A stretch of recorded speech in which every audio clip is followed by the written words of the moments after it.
What really is keeping you from having the money in your life that you want, the abundance, the wealth? Could it be the energy of something like shame? Could it be the energy of guilt or even apathy? Could it be grief or fear? Fear, that's a big one. Could it actually be the desire or the craving, the energy of desire or craving in your body? Could it be anger, pride, or even courage? In today's episode, Bill McKenna and I are going to break it right down for you and make it really clear what might be holding you back.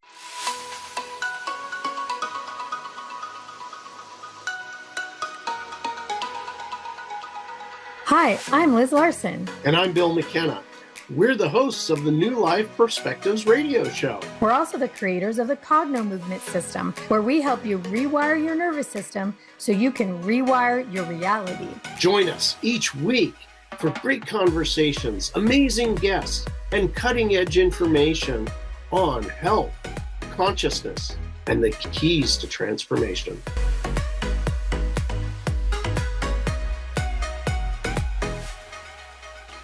So welcome to the show, everybody. Hey, Bill McKenna. Hi, I am so happy that we are doing this episode today. It is something that should be mandatory requirement for anybody going into high school. You know, maybe even grammar school. I wish I knew this.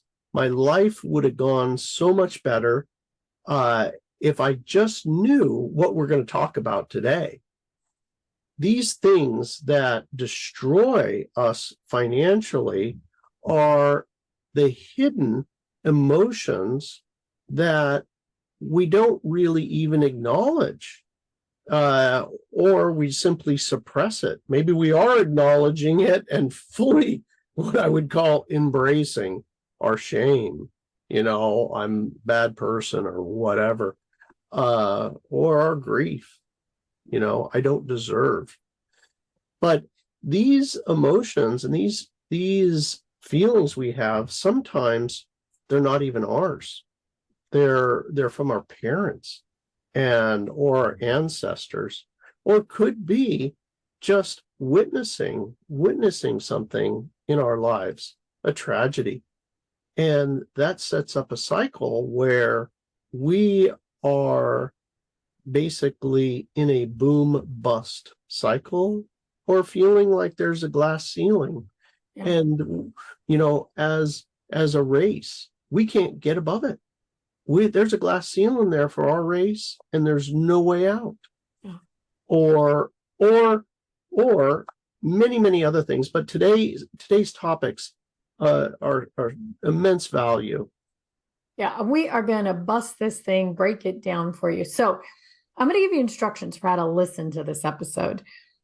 Listen with your body. Let yourself feel. And what will happen is, as Bill and I hit on the different points, you will have a strong feeling. You will feel it in your body. It will feel so familiar. And you'll be able to tell, oh my gosh, that's me. That's my level. That's what's holding you back. So here's the thing to understand, everybody. If you know Bill and I, you know that we're the creators of the Cogno Movement System. And everything we do is based in sensation in the body that drives the thought. And that sensation thought combo drives your actions. So this is about, how does it feel? So you may not consciously know the idea, like the word shame or guilt or blame or whatever, but you have this overwhelming sensation. And that sensation feels like an electric fence in your life. Like it just holds you back or punches you right in the face every time you try to reach for something that is beyond that sensation. So let's start with the levels. This is based on what's called the Hawkins scale, a book that David Hawkins wrote, Power versus Force. You don't have to worry too much about that right now, but it tells levels of energy based on emotional states. Let's leave it at that. Pretty simple. So the first one is shame. And it is the heaviest, right, Bill? It has humiliation and misery right in it. So how many of us have ever felt miserable about money? And could the root of it be in shame? So with shame, there's so many things, like maybe you were shameful to have wealth, poor, or both. You're damned if you do, you're damned if you don't. Like around money, shame is a huge one. It's something that so many people have in their bodies, right? It is so interesting how it relates to money because, Dr. David Hawkins talks about shame being the densest of all of the emotions, humiliation, the most dense. And he talks about there's so very little energy when you're in shame and humiliation that you have little energy to get things done. So not only do you have very low energy, you feel inherently flawed, like I am bad in my core. It's different than guilt. Guilt is I'm guilty about doing this thing. Shame is I feel horrible about me. Yeah, you know what I just thought of, Bill? Think about being a kid. Money doesn't grow on trees. You should be ashamed of yourself for spending that dime on a candy, right? Yeah. Shame in church. It's easier to get for a poor man or a rich man to go through the eye of a camel. Needle. Not the eye of a needle. Right? A camel through the eye of a needle. Easier for a rich man to ride a camel through the eye of a needle than to get into heaven. Shame right there, right? Yeah. But it's so dense, it's so heavy, and you're just inherently wrong because, of course, you want abundance, you want wealth.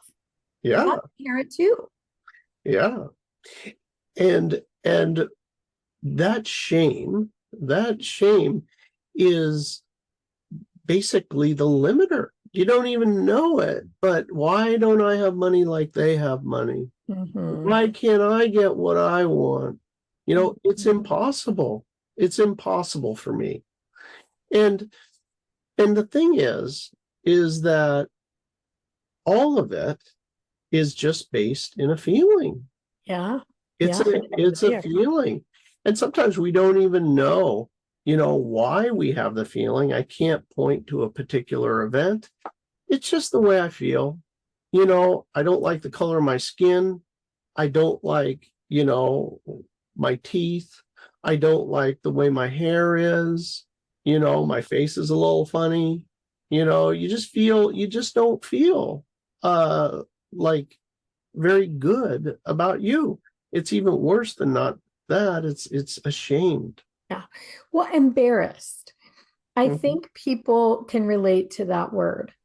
When you were a kid, were you ever embarrassed that you didn't have the nice clothes like the other kids? You couldn't afford it.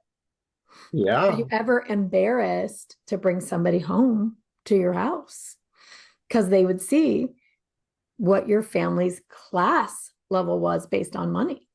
Yeah. So feel into that, everybody. This is going to be wherever your block around money is, it is going to feel so familiar, like the thing that has plagued you since you were born, just familiar.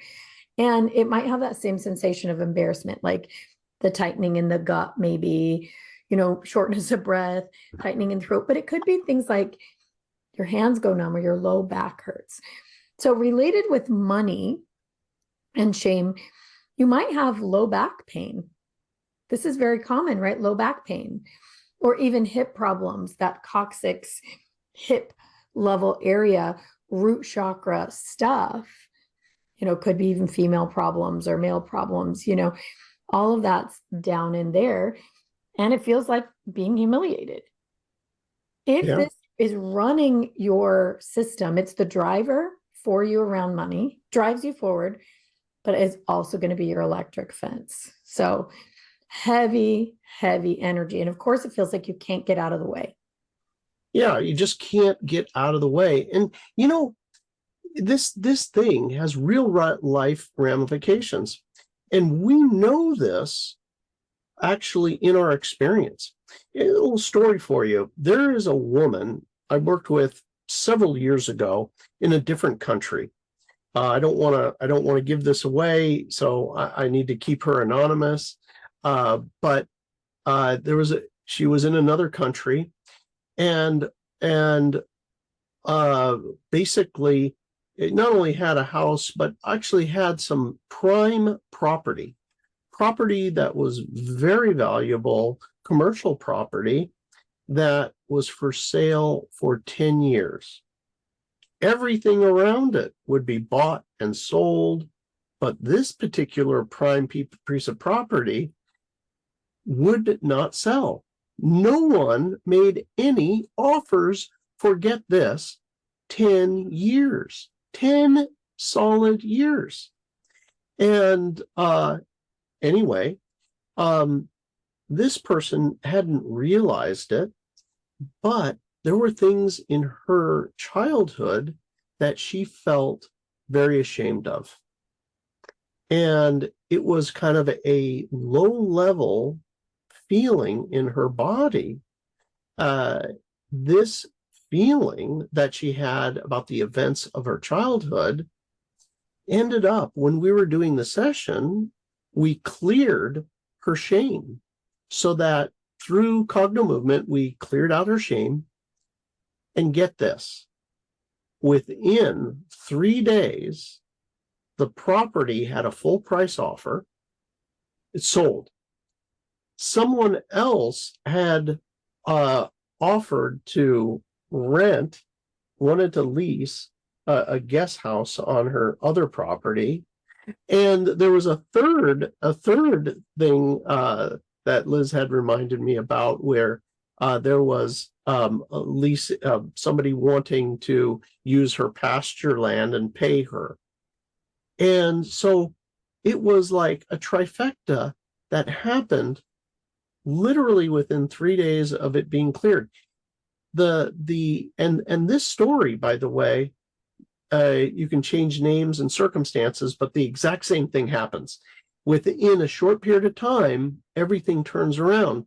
Once the core underlying the issue is actually found, which leads us into the next level, which is guilt.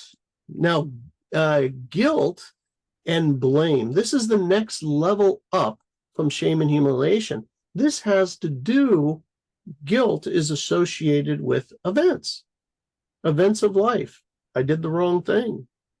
And this one is particularly powerful because from our inception, we are taught, especially if you're in the, Judeo Christian, or, Jewish, or, that whole area, of teaching, we're taught to be guilty, right from the jump.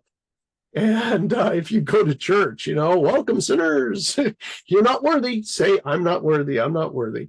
Yeah, and anyway, we're taught all kinds of things about why we should feel guilty.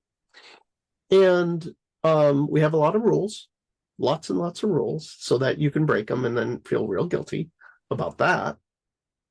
Yeah. But yeah. Yeah. And, guilt about taking too many resources. Oh, yes. This one goes back to, you're at the kitchen table and you need to eat all your Brussels sprouts because there are children in China who are starving. Oh, yes. Guilt, taking up too much resources and maybe not appreciating it, or not appreciating what you have already. Mm-hmm. Kid, right? Or the idea that you would have more than someone else is a bad thing, especially in religion. Coveting what someone else has, wanting something that someone else might have, admiring it even, is a sin. Oh, yes. It's a sin, a mortal sin. I don't know if it's a mortal sin, but it's a sin.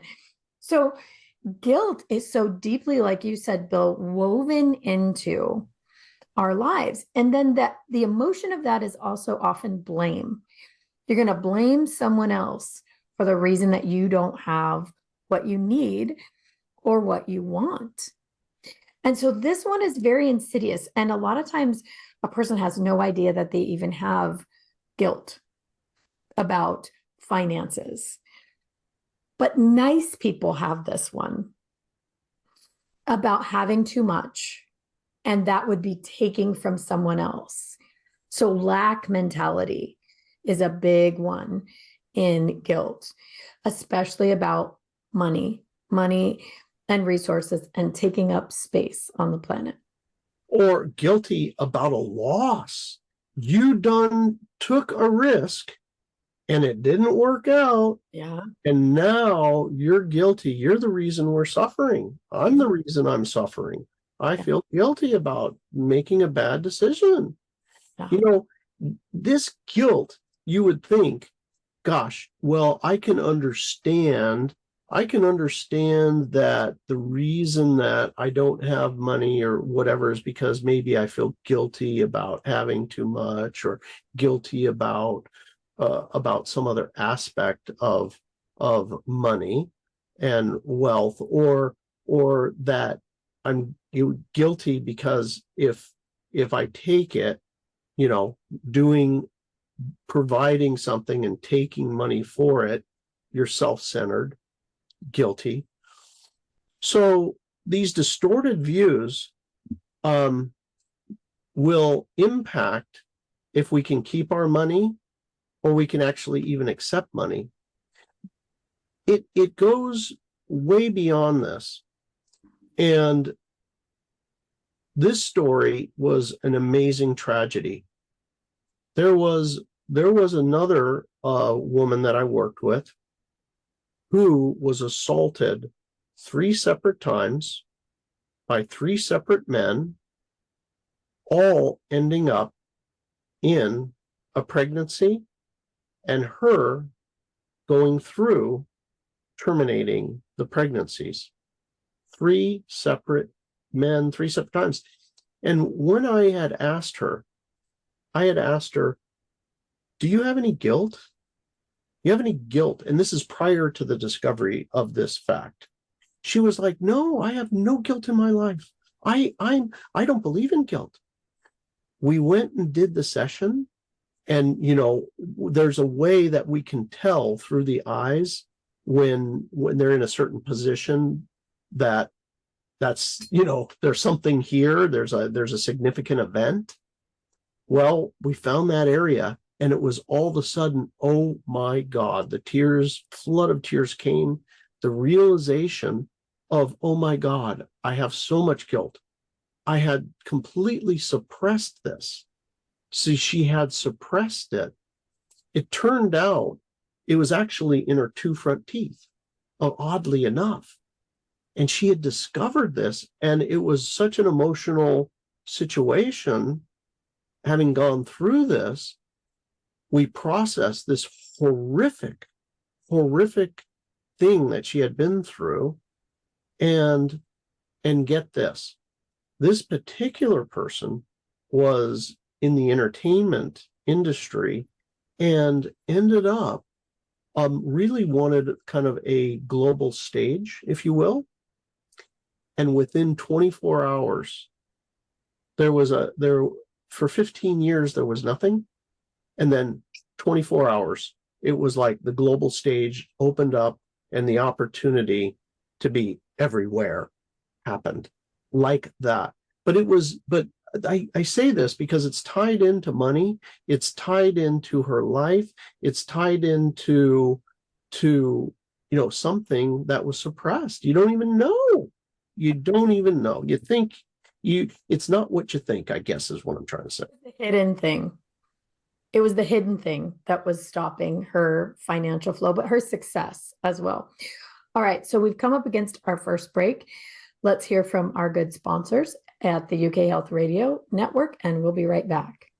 Hey, everybody, welcome back to the show. Today, we are talking about the hidden emotions, the hidden reasons that could be cutting off your flow of financial abundance.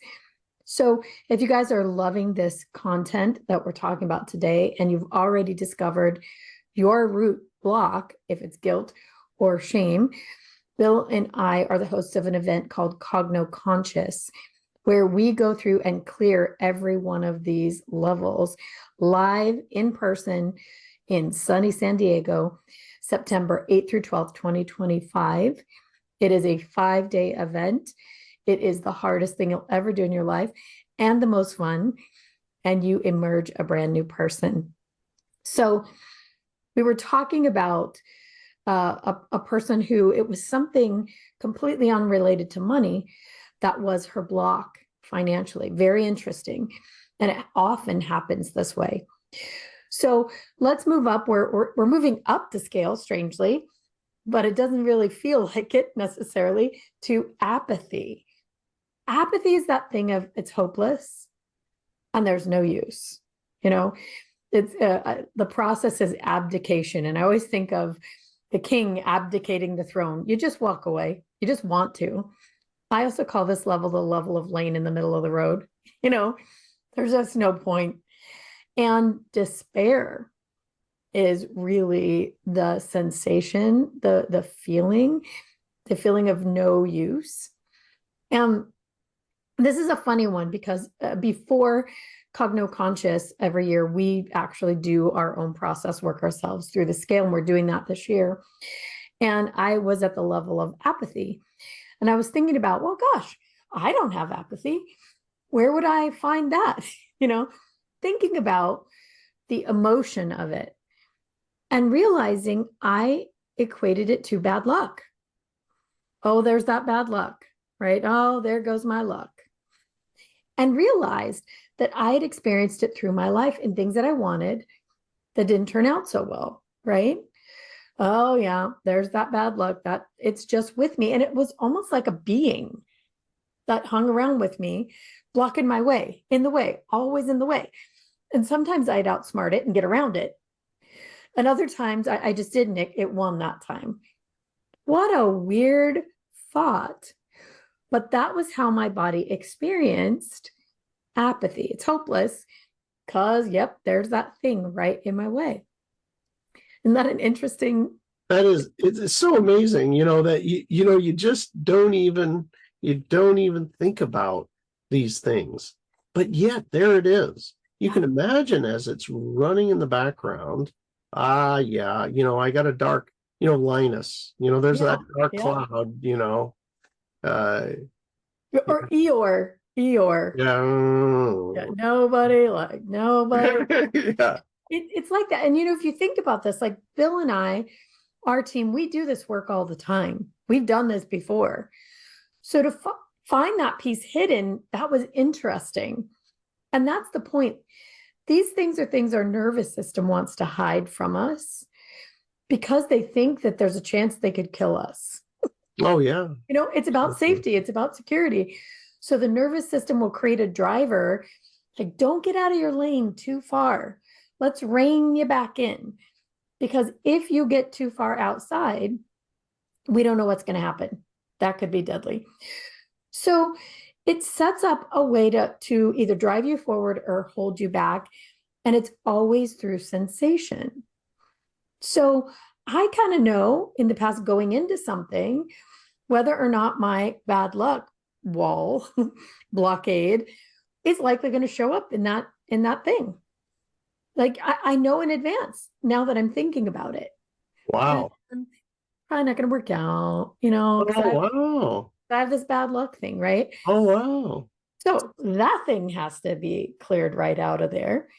But it equates to the level of apathy, of hopeless. And well, in a way, it's kind of funny. And it's not the kind of hopeless that's like depression and suicide and all of that. It's not that. It's this little pushback, this little blockade.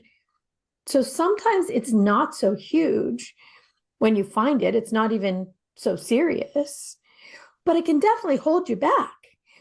And I'm really aware of where it's been holding me back. And that's it. That's it with all these levels. It's like it's the boogeyman that's sitting there, and it's getting you, and you're like, I don't even know. But when you look straight at it, poof, it goes away. Yeah, it's like the monster under the bed that grabs your legs so you fall down when you stand up to try to get out of bed. Yeah. It's really like that. But for some people, the despair and hopelessness around money can relate to many, many, many things in life. And a lot of times our family origins, this is where we learn about money, because that's not a concept for kids. You don't know until somebody tells you it's something you can't have. And you think about this, people who have money, their kids usually end up having money. They stay at that same level because they know it, it's comfortable for them. And people who don't have money, those people end up not having money or really struggling for it. Or sometimes the exact opposite. Their body's like, not that. Nope, that's the thing that's going to kill me. And they become a multi-billionaire, you know. All the billionaires have this, have very hard childhoods. Yeah, there's a big driver in your nervous system creates it. And in that case, a lot of times you'll find billionaires who also are not happy, still even not happy. Oh, for sure. For sure. Yeah. But, so that's an interesting one. So let's go up the scale because we're going to run out of time fast here to grief. Grief is, we all know this one, regret, despondency, and tragedy. You know, not only is this tied into the experience of loss. You know, your house burned down when you were a kid. You saw your parents have money, and then they lost it. The grief of that. Those type of things where we grieve the loss, or maybe you went through your own loss, and that trauma of losing everything, going through a bankruptcy, well, that type of thing can really hold you back. That grief where you're stuck. If the universe could just give me back that money, if I could just have it back, if I could just have back that old situation. Maybe you were married and then you got a divorce and then everything went to heck. You know, that grief of that loss, or the grief of simply any loss, the loss of the loved one. I can't be happy. And money's part of happiness, you know, part of being comfortable. And I can't have that. Yeah. A person could look in their life for, did you lose a parent? You know, in your childhood, did your parents get divorced? Just a move from a house, moving from comfort to unknown, can create a pattern of grief in a body. You know, I had this, and now I don't have that.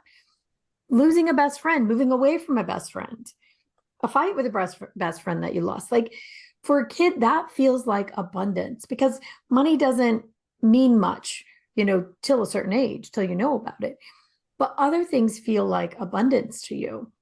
You know, maybe your dog ate your favorite pair of shoes and you grieve that because it's a loss, right? Of something that you wanted that made you feel happy and comfortable.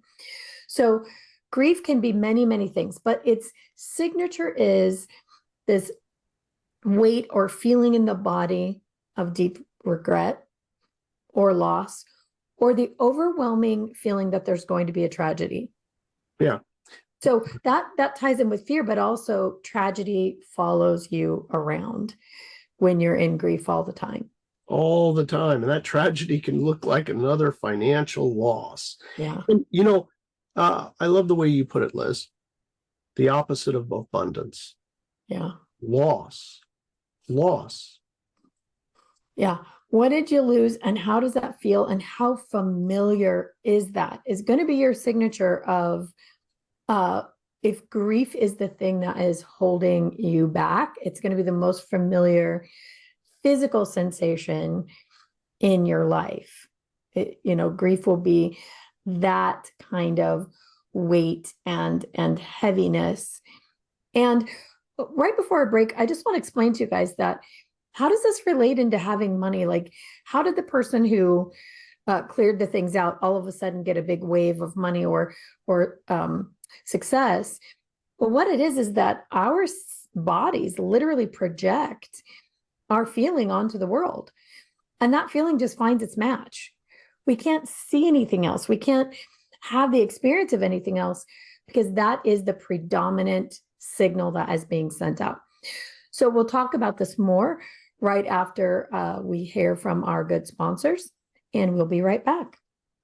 And we are back, everybody. And if you are hearing Bill and I today talk about these levels of really awareness and emotional levels that could be blocking you from having, the abundance, the life that you want, you might be a great candidate to attend our Cogno Conscious event, September 8th through the 12th, 2025.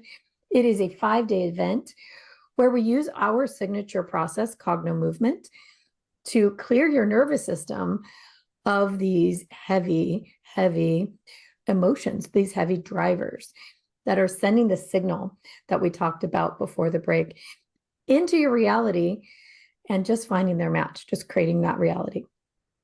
So we're now at the level of fear, Bill. This is a big one for a lot of people. So fear, in other words, for fear, anxiety. Who hasn't felt anxiety around money? There's not enough of it. I'm getting ready to pay the bills at the end of the month. How many people can identify with anxiety of logging on to look at their bank account? Is that a thing for you? If you log on to your bank account, are you just like, I feel nothing, I'm just looking at some numbers? Or do you have a little bit of like, or when the bills show up, fear around, oh my gosh, I forgot about that one. Oh my God, that's due. The ones that, for a lot of people, it's those ones that don't come in every month.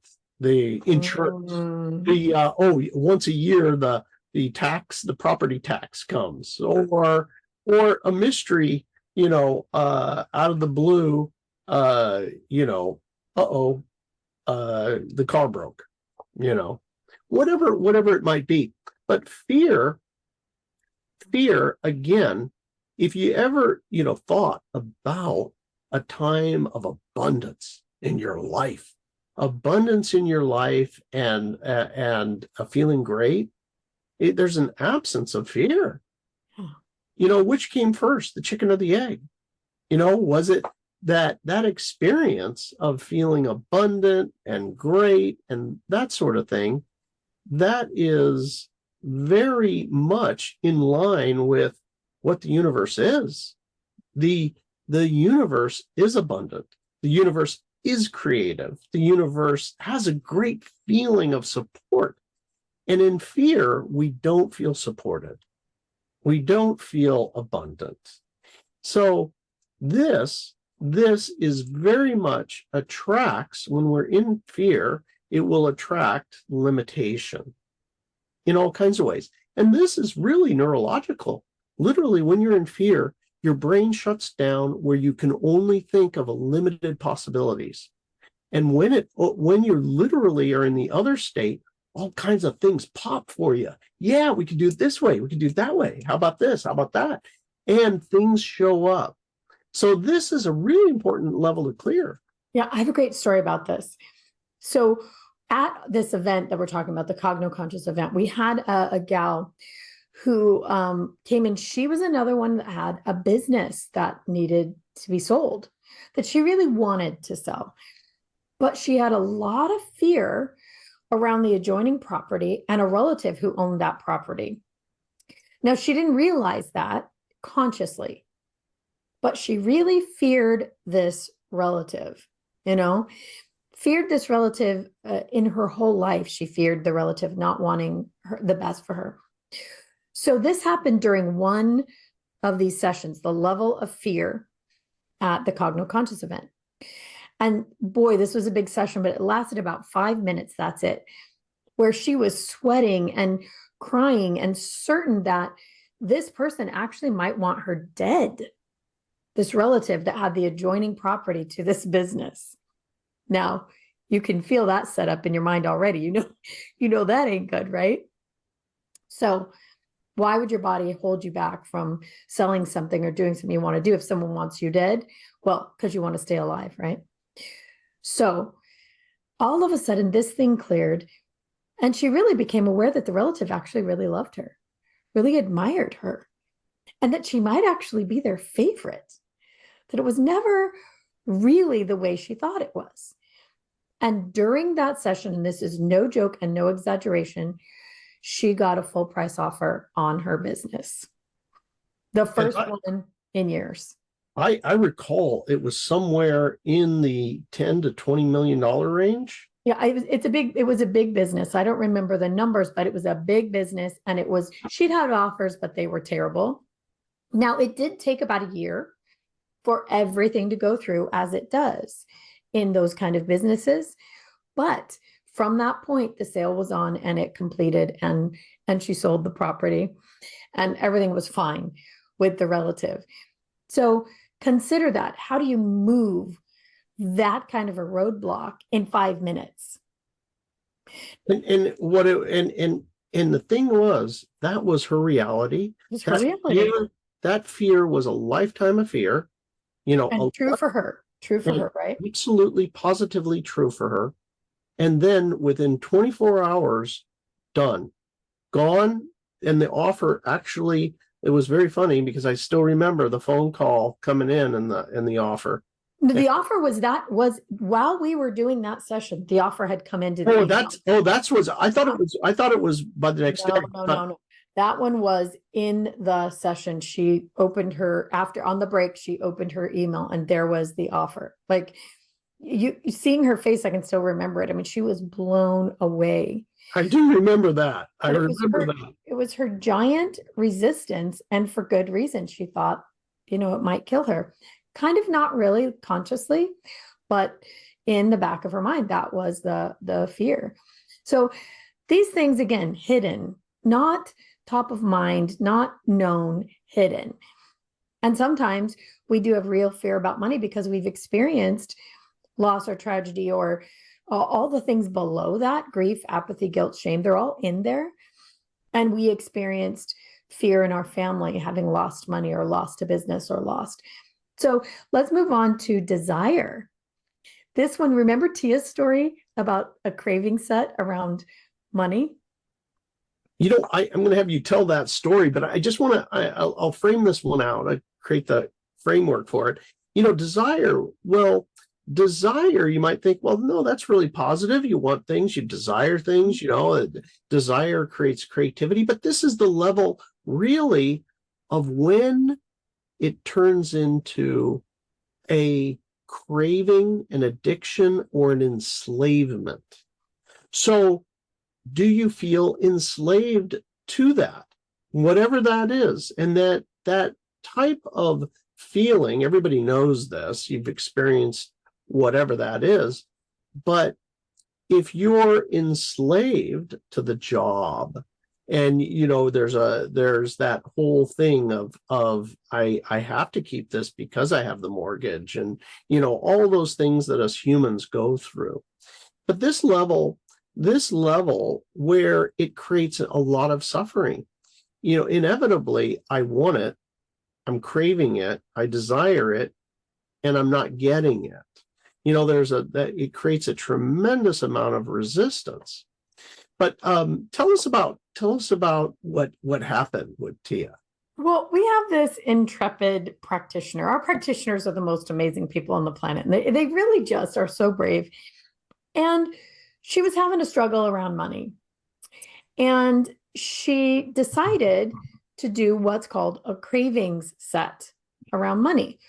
Her craving for money, the need for it, that felt like craving in her body. So a craving set usually takes around 20 minutes. So she did the craving set, wanting money and all the things that came with it as much as she did, right? And she says, poof, all of a sudden she realized, oh my God, that's a weird feeling about that. And she no longer had that sensation anymore, that pull on money. And she said all of a sudden, all kinds of things came through. Like she'd been waiting on some support that would come from the state. And then some other check arrived and somebody gave her money, literally all in the day or a couple of days, just by addressing it this way, that need, that want, that desire. And it wasn't that she didn't have money already, but she had this need for it for more for some other reason. So that was a really, really great example of that. That is so great. The next level, anger. Now, at the next level of anger, this level is, I think, really important because being a human, we all experience it. But it's kind of, is it my set point? Is it that, we see people out there, that we know are generally, walk on eggshells here. It's going to go off at any moment. Now, anger is one of those things where, you're trying to control your surroundings. And, I certainly, make no bones about it. That was my life. But I didn't understand something super fundamental about this and how it played out in my own personal finances. I had a lot of anger, towards my father. And I also in my life had tremendous boom and busts, millionaire, not a millionaire, multimillionaire, not a multimillionaire,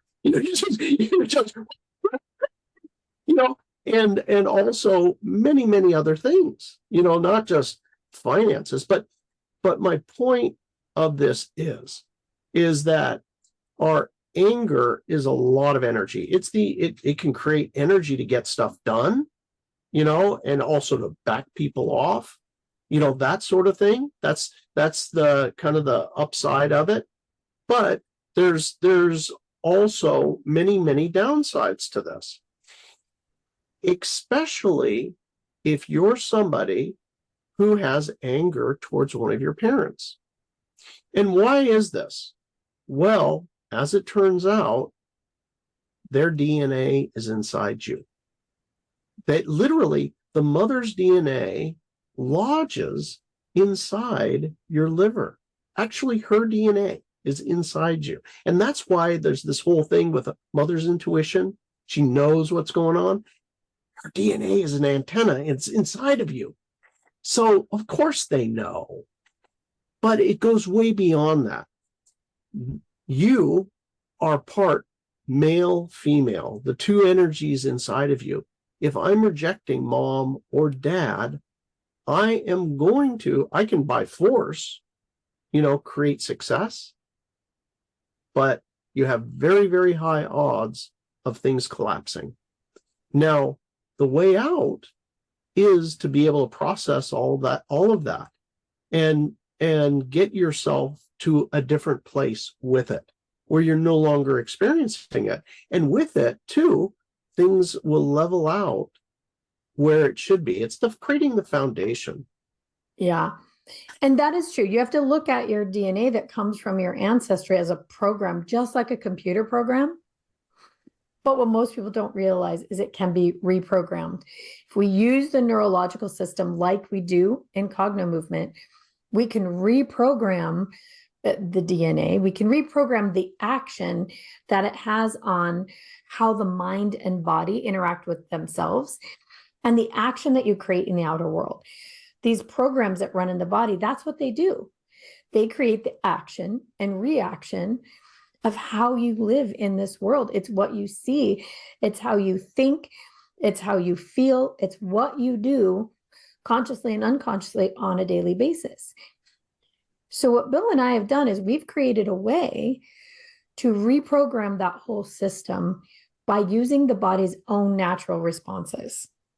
There's physical sensation, there's the brain, there's the spinal cord, there's sound, there's sight. All of it can be used to, with precision, change the way your body interacts with its own world. So we've run out of time for today. The last one is pride. We don't have time to go over it, but you think pride is a good thing around money. It can be the thing that holds you back. So maybe we can talk about it next time, or come to the Cogno Conscious event. Beautiful sunny San Diego, the September 8th through the 12th. We're going to work this thing for 5 days, but we're not just going to talk about the negative side of things.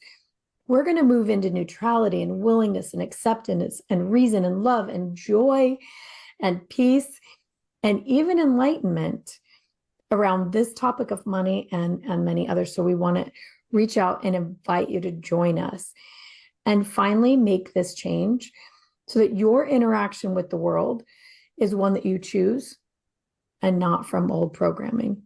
Right, Bill? That's right. We'll look forward to seeing you in San Diego. Yeah. Okay, everybody. Until next time, be safe and be well, and we'll see you next week. Thanks for being here with us on the New Life Perspective radio show. For more information or to find out more about the work that Bill and I do, please visit us at cognomovement.com or email us at info@cognomovement.com. See you again soon.